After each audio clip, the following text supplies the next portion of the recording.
Now, a lot of you may be thinking about your mortgage, and some consumer and civil rights groups are now calling for the government to impose a national moratorium on foreclosures. What would it mean, though, to the overall economy if Uncle Sam were to get involved?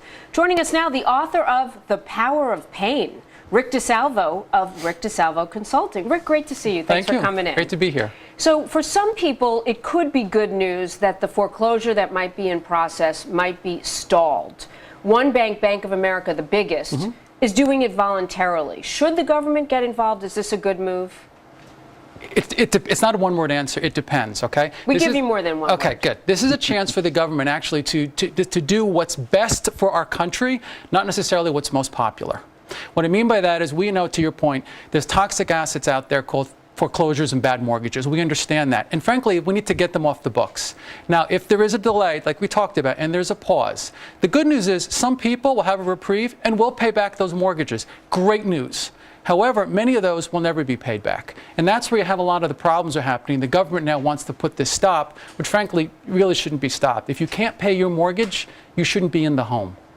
And we know a lot of people got there by not giving proper information or getting the right mortgage. Some people are stuck, but what happens to housing prices if in fact there's this moratorium where now banks who have loans on the books that are bad can't do anything about it? You bring up an interesting point. Right now, today, as of this date, there's 600,000 homes that have been foreclosed that have not gone on the market.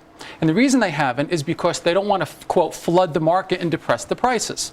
So now if we have all these foreclosure processing and another million foreclosures happening, more loans or more homes are going to go into the market and depress it even further. So this, I'll use my words, this stall by our current party, it actually helped not depress the prices. Interesting.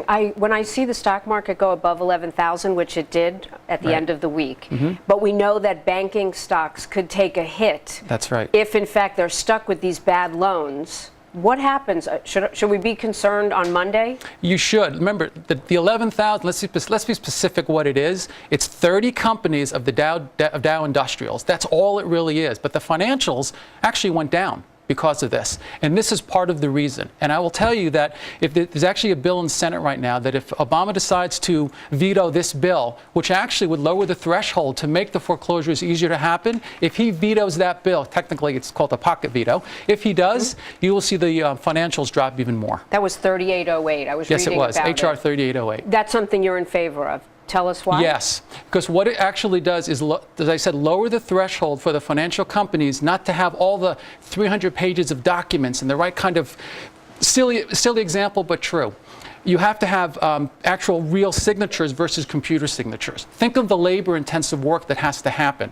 If we can lower the threshold, make things a little bit easier, let the foreclosure process happen faster. Should be less paperwork, for sure. Less paperwork, of course. And also the programs even that our government brought to people to help them with their mortgages, where there was authority to write down some of the payments and such, that proved to be a paperwork overload as well. So you say what's right for America versus what's popular. What's popular? You told us what's right. What's popular is, right now you have close to 1 million people who can't afford to live in the homes they're living in, and they're living in their homes. That's the fundamental problem. And the economy, the financial ecosystem can't survive that way. If they don't pay back those notes, Fannie Mae, Freddie Mac, they're actually going to have financial problems, which we as the taxpayer own, which we're going to take on the burden. Before I let you go, why did the Bank of America take this bold step on their own? They did it voluntarily. Well, I think because they had, I'm going to call it the foreclosure mill, like a puppet mill. They had so many foreclosures going, I think they got sloppy.